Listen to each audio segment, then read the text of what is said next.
ଯାଇଛ ଦେଖିଛ post office ତ ଆଜି ଆମେ ସେଇ ପୋଷ୍ଟ ଅଫିସ ବିଷୟରେ ଆମେ ଦେଖିବା ହେଲା। ପୋଷ୍ଟ ଅଫିସ ଯଦି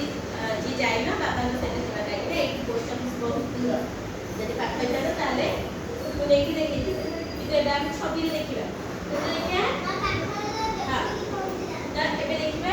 एठी होला एटा कोन देखछ पोस्ट ऑफिस रे आमे कोन करथि ना विभिन्न प्रकार दूर स्थान को विभिन्न प्रकार टंका पठेइबा चिट्ठी पठेइबा विभिन्न प्रकार आमे सहाय्य कोने पाइथांदी पोस्ट ऑफिस जदि कौनसी जगह को टंका पठेबार थाए तो बाबा नहीं कि कोठी जाती पोस्ट ऑफिस आ जदि कौनसी दूर जगह को चिट्ठी पठेबार अछि कौनसी जदि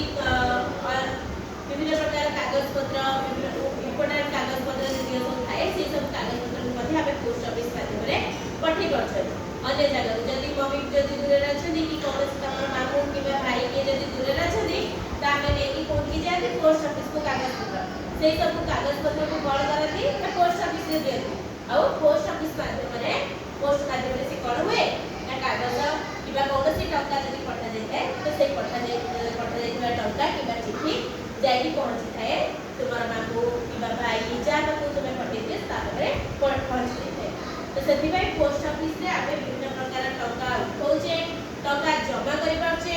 हला विभिन्न प्रकार चिट्ठी मध्य से आबे पठेई परछे तो कौनसी जदि हमको चिट्ठी पठेबार थाए तो देखिथियो गोटे से गोटे नाली बॉक्स थिबो कोन थाए पोस्ट ऑफिस रे गोटे बॉक्स लागि थाए से बॉक्स भीतर करे जाए ना चिट्ठी जमा करा जाए और से चिट्ठी को बाहर करके पूरी कमरा जोड़ी पठेया दियो से पठा जाए ताको कोन कहा जाए ना पोस्ट ऑफिस रे जो थाए बॉक्स चिट्ठी बॉक्स को ताको कर देते हैं सेही चिट्ठी बॉक्स को से चिट्ठी पका जाए और सेही चिट्ठी को अन्य जगह को पठा जाए तो से पोस्ट ऑफिस रे जदि आमे टंका जमा करिबा